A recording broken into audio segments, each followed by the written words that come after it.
మీరు నమ్ముతున్నారా దేవుడు ఊహించలేనివి మన జీవితంలో చేయగలడని? మనం నమ్మం కాబట్టి జరగదు. దేవుడు ఊహించలేనివి చెయ్యగలడని మన జీవితంలో మీరు నమ్ముతున్నారా? అమ్ముతున్నారా?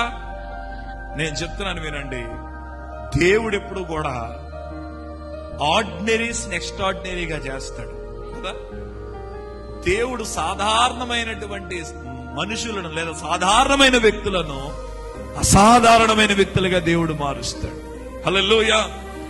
అసలు యోసేపు జీవితంలో ఇంత సాక్ష్యం, అమ్మను పోగొట్టుకున్నాడు, నాన్నను దూరం అయిపోయాడు, నమ్మిన వారు మోసం చేశారు, ఆఖరికి లేని నింద పడుతున్న యోసేపు జీవితంలో దేవుడు ఎంత గొప్ప సాక్ష్యం ఇస్తున్నాడంటే, అతని వంటి దేవుని ఆత్మ కలిగిన మనుష్యుడే ఎవరు లేరని ఒక అన్యుడైన రాజు సాక్ష్యం ఇస్తున్నాడు.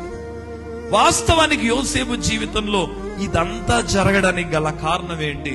యోసేపు జీవితంలో ఎప్పుడు చూసినా ఒకే ఒక మాట కనబడుతుంది. ఆ మాట ఏంటో తెలుసా అండి? దేవుడంట యోసేపుకి ఎప్పుడు తోడుగా ఉన్నాడంట. హల్లెలూయా.